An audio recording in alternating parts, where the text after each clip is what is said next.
का अलवर उत्तर के जिला कार्यकारिणी मीटिंग में पधारे, जिनका मुख्य अतिथि और मुख्य व्यक्तित्व प्रदेश के पूर्व प्रदेशाध्यक्ष आदरणीय अशोक जी परनामी साहब का मैं पूरे ज़िले की टीम से और बानसूर की धरा पर यहाँ सभी पार्टी के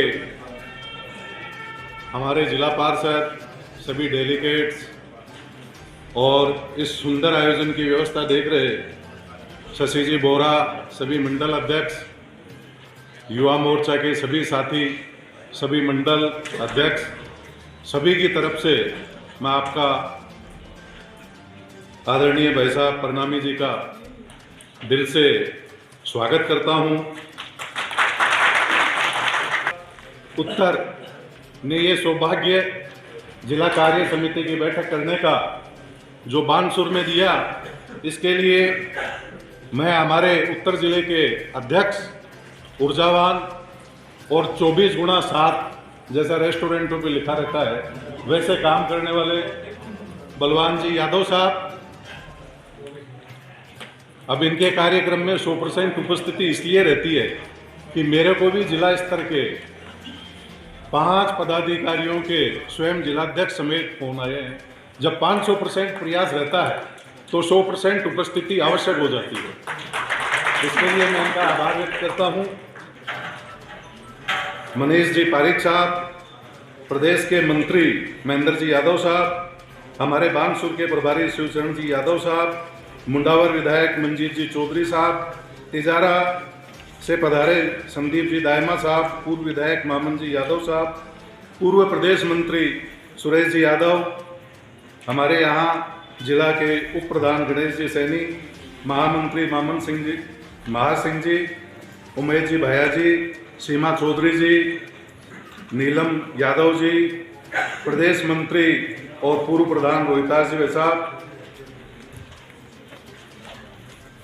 सभी लोगों का बहुत बहुत मैं धन्यवाद करता हूं। और एक बात, सभी चीज़ें कही जा चुकी है, लेकिन ये संगठन की शक्ति है।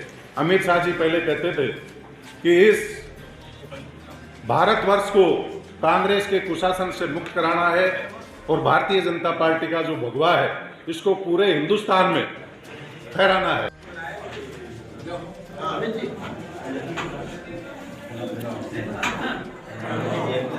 कार्य समिति की बैठक और प्रदेश कार्य समिति की बैठक के बाद में जिला कार्य समिति की बैठक होती है और जिला कार्य समिति की बैठक के बाद में मंडल कार्य समिति की बैठक होती है। राजस्थान प्रदेश में पिछले 4 वर्षों से कांग्रेस की सरकार, जिसका नेतृत्व गहलोत जी कर रही है, और जब 2018 में जब चुनाव थे तो कांग्रेस की सरकार ने, कांग्रेस के गहलोत साहब ने एक घोषणा पत्र जारी किया था। घोषणा पत्र में इस बात का वायदा किया था कि किसानों का संपूर्ण कर्ज माफी करेंगे। वायदा इस बात का भी किया था कि बेरोजगारों को बेरोजगारी भत्ता दिया जाएगा। वायदा इस बात का भी किया गया था कि देश में हम बिजली की दरों में वृद्धि नहीं करेंगे और किसान को 8 घंटे बिजली और आम आदमी को 24 घंटे बिजली देंगे। वायदा इस बात का भी किया था कि पूरे राजस्थान प्रदेश को एक शांतिप्रिय प्रदेश बनाएंगे, लॉ एंड ऑर्डर को हम पूरा दुरुस्त करेंगे और भ्रष्टाचार को हम बर्दाश्त नहीं करेंगे। क्योंकि इस कांग्रेस की सरकार ने 4 वर्षों में एक भी वायदा पूरा नहीं किया। किसानों का संपूर्ण कर्ज माफी अभी तक नहीं किया। बेरोजगार युवाओं को बेरोजगारी भत्ता अभी तक नहीं दिया गया।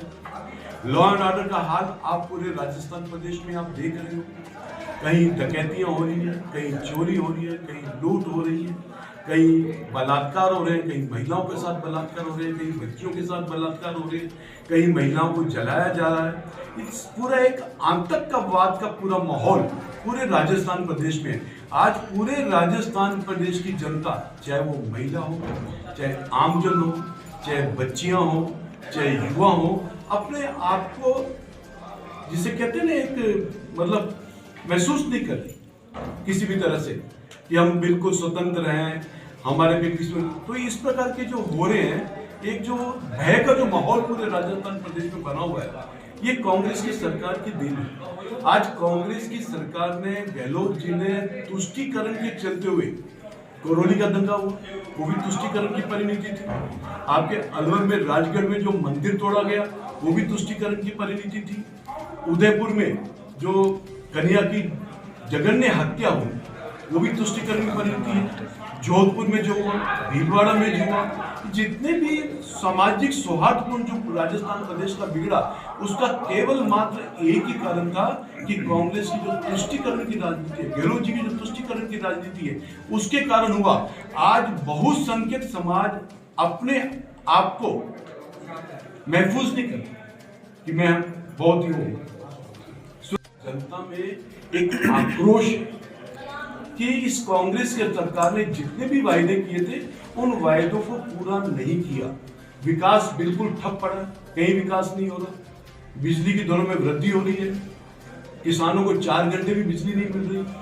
आप शहर में जाओ तो पावर कट है, कहीं 24 घंटे की किसानों को बिजली जो डोमेस्टिक मिलती थी वो नहीं मिल रही।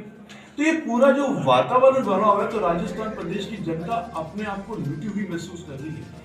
तो भारतीय जनता पार्टी ने यह तय किया कि जो राजस्थान प्रदेश की जनता का जो आक्रोश है, उस आक्रोश को हम सरकार को बताने का काम करेंगे और राजस्थान प्रदेश में घर घर तक हमारा कार्यकर्ता इस जन आक्रोश यात्रा के माध्यम से विधानसभा वाइज पूरे विधानसभा क्षेत्र में चौपाल के माध्यम से, छोटी छोटी नुक्कड़ सभाओं के माध्यम से और बड़ी सभाओं के माध्यम से हम इस आक्रोश यात्रा का पूरा अपने वो कर रहे हैं, जिसमें भारतीय जनता पार्टी का एक एक कार्यकर्ता, एक एक लीडर सब इसमें शामिल है। भारतीय जनता पार्टी एक संस्कारित पार्टी है और संगठन निष्ठ पार्टी है। भारतीय जनता पार्टी में मतभेद तो हो सकते हैं, परंतु मनभेद बिल्कुल नहीं है। भारतीय जनता पार्टी बिल्कुल संगठित होकर के काम करती है और अभी तक आपने देखा कि भारतीय जनता पार्टी एक है, परंतु आज कांग्रेस की हालत खराब है। कांग्रेस में गहलोत जी तो गद्दी छोड़ना नहीं चाहते और सचिन पायलट जी कहते हैं मैं लेके छोड़ूंगा। एक छोड़ना नहीं चाहता, दूसरा लेने के लिए उतारू है। तो पूरे राजस्थान की प्रदेश की जनता इन 4 वर्षों में अपने आप को ठगी महसूस कर रही है। आपने देखा होगा कोरोना महामारी पूरे विश्व में आई, तो राजस्थान प्रदेश में कोरोना की महामारी थी। जब कोरोना की महामारी में सरकार की जिम्मेदारी थी कि जनता तक पहुंचकर उनको सहायता की जाए।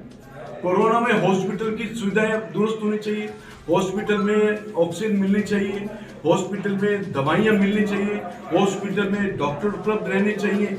उस समय जो कांग्रेस की सरकार को कोरोना के टाइम पे जो काम करना चाहिए था, वो काम तो कांग्रेस सरकार ने किया नहीं। 5 स्टार होटलों में बैठ करके अपनी सरकार को बचाने का काम किया था। भारतीय जनता पार्टी एक संस्कारित पार्टी है और हमारे भारतीय संस्कृति के संस्कार हमेशा इस बात को कहते हैं कि आप सबकी प्रशंसा करो ताकि और उत्साहित होकर के अच्छा काम करें। स्पष्ट किया है कि भारतीय जनता पार्टी एक अनुशासित पार्टी है और भारतीय जनता पार्टी की जो सर्वोच्च बॉडी है वो है पार्लियामेंट्री बोर्ड और पार्लियामेंट्री बोर्ड ही क्या करेगा। सर राजनीति में ये छोटी मोटी चर्चाएं चलती रहती है, इसका कुछ भी नहीं है। फोटो लगना ना लगना इतने बड़े जो नेता हैं उनके लिए जरूरी नहीं है। ठीक है, केवल मात्र भारतीय जनता पार्टी है जिसके नेतृत्व में हम सब चल रहे हैं। तो क्या आप वसुंधरा राजे को सीएम स्वीकार करेंगे सर? मैंने कहा ना, पार्लियामेंट्री बोर्ड जो तय करेगा हम स्वीकार करेंगे।